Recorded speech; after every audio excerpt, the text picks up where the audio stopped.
Hello बच्चों, कैसे हैं आप लोग। उम्मीद है कि सब खुश होंगे, स्वस्थ होंगे, मस्त होंगे। सबसे पहले तो आप सभी का स्वागत है यूथ इंजीनियर्स एकेडमी के यूट्यूब चैनल पर। मैं हूं संजय तिवारी। ये हमारी संस्था यूथ इंजीनियर्स एकेडमी 2017 से चल रही है और हम लोग लगातार एसएससी जेई और टीजी2 ये दो एग्जामिनेशन की तैयारी कराते हैं। एसएससी जेई का मतलब सभी जूनियर इंजीनियर के एग्जाम, चाहे वो स्टेट लेवल के हों या सेंट्रल लेवल पे एसएससी कराता हो, उसकी तैयारी कराते हैं। 3 ब्रांच को इसमें हम लोग कवर करते हैं, इलेक्ट्रिकल, मैकेनिकल और सिविल। ठीक है ना। और जो हमारा ये टीजी2 का कोर्स है, ये आईटीआई स्टूडेंट्स के लिए है। वो बच्चे जो आईटीआई इलेक्ट्रीशियन में करते हैं, इलेक्ट्रिकल ट्रेड में करते हैं, उनके लिए ये कोर्स हमारा चलता है। ठीक है।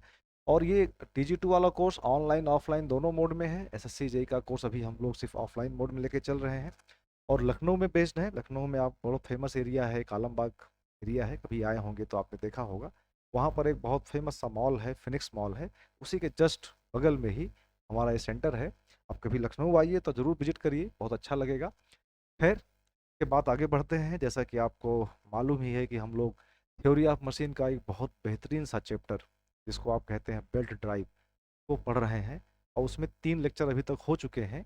आज ये अपना चौथा लेक्चर है। फोर्थ लेक्चर में हम लोग थोड़ा सा बातचीत को आगे बढ़ाएंगे। तो आइए अपने सेक्शन में चलते हैं, अपने सब्जेक्ट में चलते हैं। तो बात ये कहना है कि पहला काम तो हम लोग ये करेंगे कि जो कुछ पिछले 3 लेक्चर में पढ़ा है, जल्दी जल्दी उसका एक जिस्ट ले लेते हैं, क्या क्या पढ़ा है, जिससे हम लोग आज के लेक्चर को इसके कंटिन्यूटी में जोड़ पाए। ठीक है ना। तो एक ड्राइवर पुली है, इसको हम लोग कह रहे हैं कि एक ये ड्राइवर पुली है। ठीक है। ये हमारा एक ड्राइवर पुली है और इसको कह रहे हैं कि ये ड्रिवन पुली है। ड्राइवर चलाता है, ड्रिवन चलता है, इसकी वजह से ये चलता है। तो ये जो बीच में बेल्ट है, तो बेल्ट तो एक माध्यम है कि जो ड्राइवर्स को ड्रिवन से जोड़ता है। तो कुल मिला के 3 चीजें हैं, ड्राइवर, बेल्ट और ड्रिवन, है ना। तो जब बेल्ट में कोई, जब बिल्कुल सिस्टम रेस्ट में था, किसी ने कोई मोटर का स्विच नहीं ऑन किया था, उस समय इसमें एक टेंशन रहती है जिसको आप कहते हैं इनिशियल टेंशन T0। और इधर भी एक टेंशन रहती है T0, जो कि दोनों सेम रहते हैं। ये लेक्चर 1 या 2 में जरूर इसको देखिएगा, समझ में आ जाएगा कि ऐसा कैसे है। फिर क्या होता है, जैसे ही आप स्विच ऑन कर देते हैं मशीन को, मोटर मोटर या इंजन लगा होगा, इसमें स्विच ऑन करेंगे तो करेगा क्या, ये जो आपका ड्राइवर पुली है, ये मान लेते हैं ऐसे घूमना शुरू किया। इसके घूमने की वजह से क्या हो गया कि फ्रिक्शन है, फ्रिक्शन की वजह से ये बेल्ट इधर से खींची जाएगी, इधर फेंकी जाएगी। ये T0 टेंशन बढ़कर इधर हो जाएगा T1 और ये T0 टेंशन इधर घट के हो जाएगा T2। ये डिस्कस कर चुके हैं कैसा हो जाएगा, क्यों हो जाएगा, इसके लिए परेशान मत होइए, बस पिछला लेक्चर आप यहाँ से देख लीजिए। ठीक है ना। तो अब ये एक फॉर्मूला हम लोग डेवलप कर चुके थे भाई कि ये इनिशियल टेंशन, प्रारंभिक तनाव, और फाइनल टेंशन जो T1 T2 है, स्लैक साइड और टाइट साइड। T2 लूज हो जाता है, इसको स्लैक साइड बोलते हैं, इसको टाइट साइड बोलते हैं। तो एक फॉर्मूला हम लोग डेवलप कर चुके हैं, जिसका फॉर्मूले की वैल्यू कुछ ऐसे आई थी कि T0 is equal to T1 plus T2/2। ठीक है। एक फॉर्मूला बेहतरीन से डेवलप किया था हम लोगों ने। तो दूसरा एक फॉर्मूला और डेवलप किया था पावर ट्रांसमिशन का। तो पावर ट्रांसमिशन की, इस पुली से इस पुली तक कितनी पावर ट्रांसमिट हो सकती है, बेल्ट की क्षमता कितनी है पावर यहाँ से यहाँ तक ट्रांसफर करने के लिए। एक फॉर्मूला डेवलप किया था जिसको आपने कहा था कि T1 minus T2 into B. ठीक है। यहाँ पर T1 T2 वही tension in tight side and tension in slack side या लूज साइड है। और V क्या है, क्योंकि बेल्ट में लीनियर वेलोसिटी भी होती है। बेल्ट बड़ी अच्छी चीज है।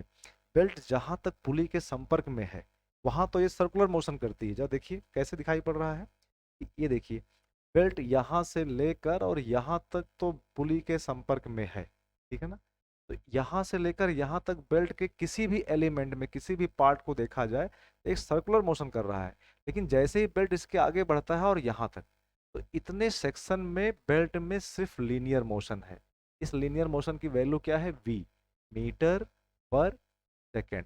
सिमिलरली नीचे की साइड में भी क्या होगा, यही यही यहां से लेकर और यहां तक इसमें लीनियर मोशन इस तरफ होगा।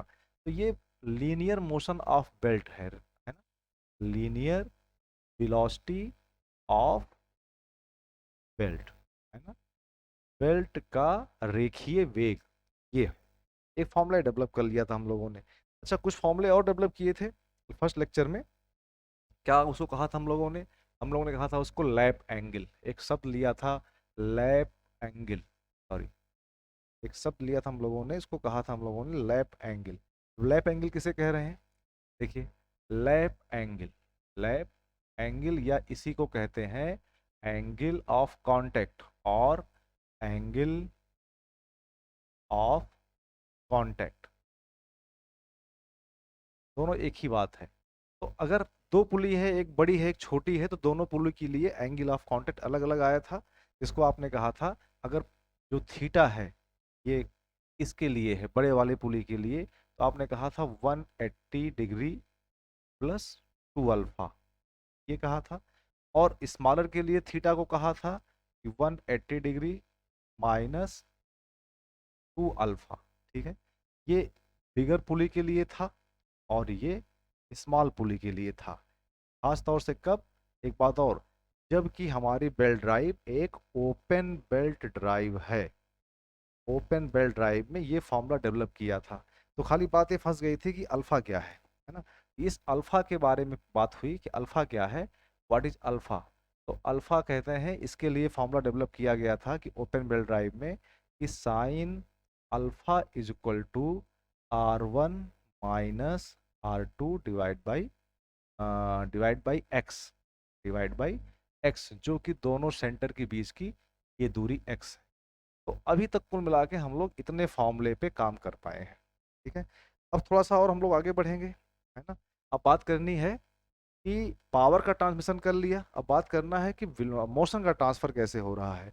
यहाँ का मोशन, अगर यहाँ का इस पुली का आरपीएम अगर मान लेते हैं N1 है, तो इस पुली का आरपीएम N2 कितना होगा? अगर ड्राइवर N1 आरपीएम से घूम रहा है तो ये जो ड्रिवन पुली है इसका आरपीएम कितना होगा, है ना, ये देखना जरूरी है। अच्छा, N1 कैसे मिलेगा? अब क्योंकि इस ड्राइवर के पीछे तो कोई मोटर या कोई इंजन लगा है, उस मोटर या इंजन पे तो रेटिंग लिखी होगी ना, कि इतने आरपीएम पर लिखा होगा कि 1200 आरपीएम पर, है ना, ये मोटर इतना टॉर्क देता है। तो आप किसी भी मोटर के ऊपर या इंजन के ऊपर देखेंगे तो आरपीएम लिखा होगा, तो ड्राइवर का आरपीएम तो हमें पता रहता है ना, लेकिन जो ड्रिवन पुली है उसका आरपीएम नहीं पता रहता। जैसे आप साइकिल चलाएं तो आप पैडल यहाँ मार रहे हैं, पैडल आप पैर से ऐसे ऐसे कर रहे हैं ना, यहाँ पे कर रहे हैं, ठीक है, उसकी वजह से ये तो आपको पता है कि मैंने 1 मिनट में कितने चक्कर पैर से चलाए, लेकिन उसकी वजह से पिछला पहिया कितने चक्कर घूमा ये आपको नहीं पता है, तो वो निकालना पड़ेगा। तो अब एक रिश्ता डेवलप करना है जो कि N1 और N2 के बीच को संबंध को बताए, ठीक है ना। तो आइए दूसरे स्लाइड में हम लोग यही सीखते हैं। कैसे सीखते हैं कि उसको हम लोग बोलते हैं वेलोसिटी रेशियो, है ना, टर्म का नाम है वेलोसिटी रेशियो। डालिए heading velocity ratio.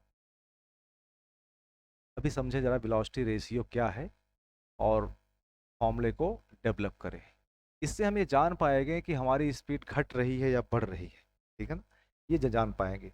Suppose that अपने पास फिर से वही कि एक ड्राइवर पुली है और एक ड्रिवन पुली है, ठीक है, और इसके ऊपर एक बेल्ट लगी हुई है, हमने माना इसके ऊपर एक बेल्ट लगी हुई है, बेल्ट हो गई। और ड्राइवर पुली ड्रिवन पुली का ये साफ्ट है, यहाँ पे इसका साफ्ट है। बेल्ट थोड़ी सी लूज दिख रही है, ऐसा नहीं होगा, ठीक है, बेल्ट तो बेल्ट ही रहेगी। अब मैं क्या मान रहा हूँ कि जो ये ड्राइवर है तो क्लियर सबको हो रहा है, और ये ड्रिवन है, ये चलेगा पहले तो ये इसको चलाएगा। मान लेते हैं कि ड्राइवर पुली का जो डायमीटर है, डाया ड्राइवर पुली का डायमीटर सपोज दैट मान लिया हमने D1 है और इसका डायमीटर D2 है, ठीक है ना, ये तो नाप सकते हैं, है ना। आप स्केल लेकर नाप लीजिए डायमीटर कितना है, जैसे साइकिल का जो पीछे आगे गियर लगे हैं उसके डायमीटर आप नाप सकते हैं, कोई बड़ा इशू नहीं है। अब क्या हुआ कि इसका आरपीएम, है ना, इसका जो आरपीएम है, आरपीएम ड्राइवर का आरपीएम N1 है, ये हमें पता चल जाता है ना। साइकिल चला रहे हैं तो कितने 1 मिनट में कितने बार हमने पेडल किया ये हम निकाल सकते हैं। अब बात यह है कि जो ड्रिवन पुली है ये इसका आरपीएम क्या है, खाली बस इतनी सी बात पता करनी है कि इसका आरपीएम क्या है, ठीक है ना, यही प्रश्नवाचक चिन्ह है कि इसका आरपीएम क्या है, ठीक है। तो इसके आरपीएम को पता करना है और इसी पता करते करते हम लोग वेलोसिटी रेशियो को भी पता कर लेंगे। ठीक है, चलिए बहुत ध्यान से देखिए, कुछ कॉन्सेप्ट समझें एंगुलर मोशन का और लीनियर मोशन का। ठीक है, आइए देखा जाए। आप सबको पता है कि अगर अगर कोई भी अगर कोई भी पार्टिकल, कोई भी मास, ठीक है, एक सर्कुलर मोशन कर रहा है, सपोज दैट हमने कहा कि ये एक मास है, इसमें धागा बांध के हमने इसको इस एक्सिस के अबाउट ऐसे घुमाना चाहते हैं। ठीक है? जैसे लंगड़ बांध के आप घुमाते रहे होंगे बचपन में ना, पत्थर बांध के धागे में घुमाते रहे हैं। तो ये जो पाथ, ये जो मास होगा, ये कुछ ये पाथ कवर करेगा ऐसे करके, अगर मैं सर्किल सही बना रहा हूँ। ठीक है? ये कुछ ये पाथ कवर करेगा। इधर थोड़ा गड़बड़ हो गया है, रुकिए।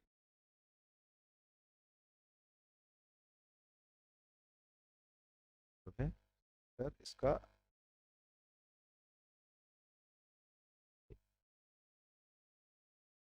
ये इसके अबाउट घूमेगा तो ये पाथ कवर करेगा। तो अगर इस मास की, ये जो मास घूम रहा है, इसका सपोज दैट इस पॉइंट के अबाउट एंगुलर वेलोसिटी अगर ओमेगा है, इसकी एंगुलर वेलोसिटी अगर ओमेगा है, ओमेगा रेडियन पर सेकेंड अगर ये है, तो इस बॉडी का जो सरकमफ्रेंस पे, सरफेस पे जो लीनियर वेलोसिटी होगी, कैसे देखेंगे? तो हम इस सर्किल पे एक टेंजेंट ड्रॉ करेंगे, एक टेंजेंट ड्रॉ करेंगे। और कैसे? क्योंकि ऐसे घूम रहा है तो इस पर एक टेंजेंट ड्रॉ करेंगे, ये कहेंगे इस इंस्टेंट पर, इस समय पर इस बॉडी की ये लीनियर वेलोसिटी है ना? इसका मात्रक क्या होगा? मीटर पर सेकेंड। ठीक है ना, मीटर पर सेकेंड।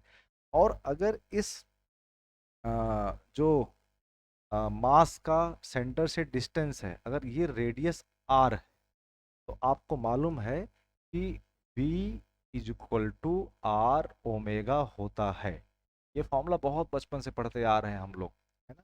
मीन्स लीनियर वेलोसिटी और एंगुलर वेलोसिटी के बीच में ये संबंध होता है। ये लीनियर वेलोसिटी है और ये एंगुलर वेलोसिटी है।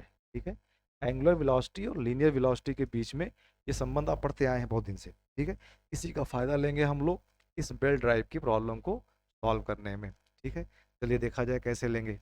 जरा मैं इसको साफ कर देता हूँ पहले तो। ठीक है, कुछ बात क्लियर होगी। ठीक, इसी का फायदा लेंगे कि लीनियर वेलोसिटी और एंगुलर वेलोसिटी के बीच में ये संबंध है। ठीक, आइए देखा जाए कैसे। ठीक, देखा जाए, आ जाओ। ठीक है, अब जरा देखें। तो ये बात हुई ना कि बेल्ट में बेल्ट में अगर कोई पार्ट ले लें, कोई टुकड़ा ले लें, सपोज दैट हमने बेल्ट में एक टुकड़ा, बेल्ट का एक टुकड़ा ये ले लिया, कहीं से भी मान लेते हैं, हमने ये टुकड़ा ले लिया। इतने टुकड़े बेल्ट की बात कर रहे हैं जितना मैंने वाइट कर दिया है, ये बेल्ट का एक टुकड़ा है। ठीक है, जब ये बेल्ट का वाइट टुकड़ा यहाँ से, ये जहाँ पे कांटेक्ट पॉइंट पे है, यहाँ से जब तक यहाँ पे चलेगा, इसमें कौन सी वेलोसिटी होगी? लीनियर वेलोसिटी होगी इस तरफ। ठीक है, v। और यही टुकड़ा जब यहाँ पहुंचेगा और यहाँ से यहाँ तक चलेगा, तब भी इसमें कितनी वेलोसिटी होगी? लीनियर वेलोसिटी कितनी होगी? v, है ना? अच्छा, और ये जो हमारा पुली है, अगर हमें आरपीएम मालूम है तो हमें एक फॉर्मूला भी मालूम है कि ओमेगा इज इक्वल टू क्या होता है? 2 पाई n/60। ठीक है, मतलब आरपीएम में और रेडियन पर सेकंड में भी फॉर्मूला मालूम है। अगर हमें ओमेगा मालूम है तो एन मिल जाएगा, एन मालूम है तो ओमेगा मिल जाएगा। तो हम ये क्या कह रहे हैं कि जब यही टुकड़ा यहाँ से यहाँ तक मूव करेगा, यही वाइट टुकड़ा जब यहाँ से शुरू करके यहाँ तक मूव करेगा, इस पार्ट में वही बेल्ट का टुकड़ा सर्कुलर मोशन कर रहा होगा, सर्कुलर मोशन कर रहा होगा। लेकिन जब यहाँ से यहाँ तक मूव करेगा तो वही टुकड़ा लीनियर मोशन कर रहा होगा, लीनियर मोशन कर रहा होगा। मीन्स इसी बेल्ट के इस टुकड़े पर, इस जगह पे जो इसका एंगुलर वेलोसिटी होगी, वो हम मान लेते हैं कि एंगुलर वेलोसिटी, अगर अगर एंगुलर वेलोसिटी इस तरीके से ओमेगा है, तो वही टुकड़ा यहाँ पर ओमेगा एंगुलर वेलोसिटी फील कर रहा है, और वही टुकड़ा यहाँ से लेके यहाँ तक लीनियर वेलोसिटी फील कर रहा है ना? अगर यहाँ पे देखा जाए तो क्या होगा? ये टेंजेंट होगी, ये सर्किल का ये जो आपका पुली है इस पर ये टेंजेंट होगी। तो क्योंकि टेंजेंट है तो बेल्ट की लीनियर वेलोसिटी और पुली की एंगुलर वेलोसिटी में जो संबंध क्या निकल के आएगा, वो क्या संबंध निकल के आएगा, वो निकल के आएगा वही V is equal to r omega अगर लगाया जाए, है ना। तो V is equal to r omega अगर आप लगाएंगे तो इसके लिए क्या लगाएंगे कि V is equal to r के बदले क्या लिखेंगे, डायमीटर D1 है तो D1 बाई 2 इंटू ओमेगा, और अगर इसको हम मान लें 1 के लिए ओमेगा 1 मानेंगे, इसके लिए ओमेगा 2 मानेंगे, तो आप लिखेंगे ओमेगा 1, है ना। Means linear velocity of belt हम ऐसे निकाल सकते हैं, लीनियर वेलोसिटी ऑफ बेल्ट कैसे निकाला हमने, लीनियर वेलोसिटी ऑफ बेल्ट कैसे निकाला, लीनियर वेलोसिटी ऑफ बेल्ट हमने ड्राइवर पुली की मदद से निकाला। ड्राइवर पुली को देखा तो पता चला कि बेल्ट की जो लीनियर वेलोसिटी होगी इस तरफ, है ना, ये जो वेलोसिटी होगी ये v is equal to r one omega one होगा, आर वन ओमेगा वन होगा, मतलब d1 बाई टू कर दिया तो r1 हो गया, ओमेगा वन हो गया। बात क्लियर हुई इतनी, ठीक है। ये हमने निकाला लीनियर वेलोसिटी ऑफ बेल्ट, किससे निकाला, ड्राइवर पुली की मदद से। क्या यही चीज हम ड्रिवन पुली की मदद से नहीं निकाल सकते, निकाल सकते हैं। क्यों, क्योंकि इसका इसका आरपीएम मान लेते हैं ओमेगा 2 है ना, ये हमें पता भी नहीं है ना, ओमेगा 2 है। अब अगर इसके लिए यही रिश्ता देखा जाए तो इससे जो बेल्ट आगे बढ़ रही है, ये जो बेल्ट आगे बढ़ रही है इसकी वेलोसिटी भी तो v होगी, क्योंकि बेल्ट तो सर्कुलर फॉर्म में घूम रही एक साइकिल है, बेल्ट की वेलोसिटी बदल नहीं सकती है, एक एक सेक्शन की वेलोसिटी सेम ही रहेगी, ऊपर देखें तो भी v रहेगी, नीचे देखें तो भी v रहेगी। तो यहाँ भी हम लोग लगा सकते हैं वही formula v equal to r omega का, तो v equal to r omega भी फिर से निकाल सकते हैं। ये हमने कहाँ से निकाला था, ये हमने निकाला था इससे, इससे निकाला था कि ड्राइवर पुली से, ड्राइवर पुली की मदद लेकर हमने ये निकाला था। अब फिर से कहते हैं निकाल रहे हैं, अब की मदद किसकी ले रहे हैं, ड्रिवन पुली की, ठीक है। अगर ड्रिवन पुली की मदद लिया जाए और यही फॉर्मूला निकाला जाए तो आप क्या लिखेंगे, फिर से लिखेंगे भाई कि लीनियर वेलोसिटी ऑफ बेल्ट कितनी है, लीनियर वेलोसिटी ऑफ बेल्ट, है ना। क्या लिखेंगे, P इज इक्वल टू क्या लिखेंगे, आर ओमेगा, आर के बदले क्या होगा, डायमीटर का आधा, तो डायमीटर बाई 2 इंटू ओमेगा के बदले क्या होगा यहाँ पे, ये जो ओमेगा बदले क्या होगा, ओमेगा 2, ओमेगा 2। तो बेल्ट की ही वेलोसिटी को हमने दो बार निकाला, देखिए एक बार तो यहाँ निकाला वेलोसिटी, फिर एक बार यहाँ निकाला वेलोसिटी, एक बार ड्राइवर की मदद से निकाला और एक बार ड्रिवन की मदद से निकाला। और बेल्ट की वेलोसिटी तो चाहे जहाँ देखा जाए एक ही जैसा रहेगा, इसका मतलब हम इन दोनों को इक्वेट कर सकते हैं, क्या लिख सकते हैं कि v इज इक्वल टू लिख सकते हैं d1 upon two into omega one is equal to d2 upon two into omega 2।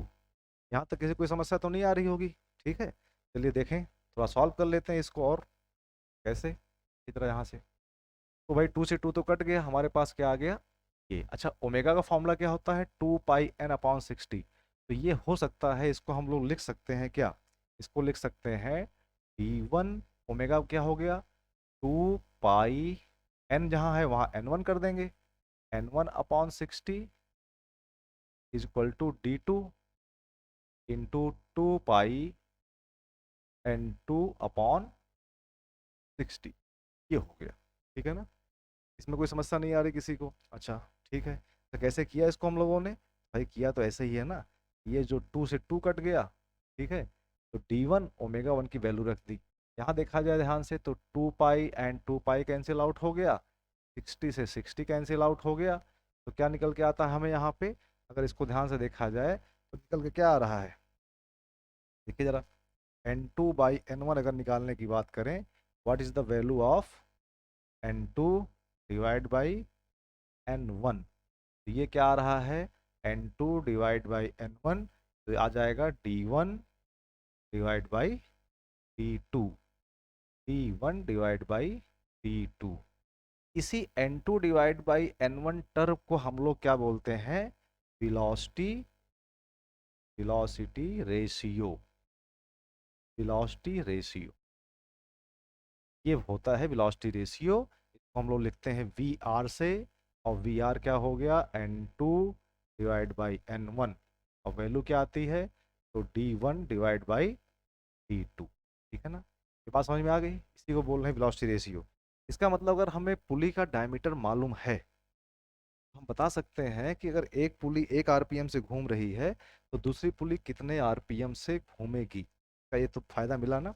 यहाँ से एक बात साफ साफ दिख रही है, क्या दिख रही है, देखिए तो, है ना, कि जो आरपीएम है, आरपीएम स्पीड जो है, जो हमें स्पीड मिलती है, जो हमें स्पीड मिलती है, n, n is reciprocal to diameter, means जिसका देखिए आरपीएम N2 ऊपर है, यहाँ D2 नीचे है, ठीक है ना।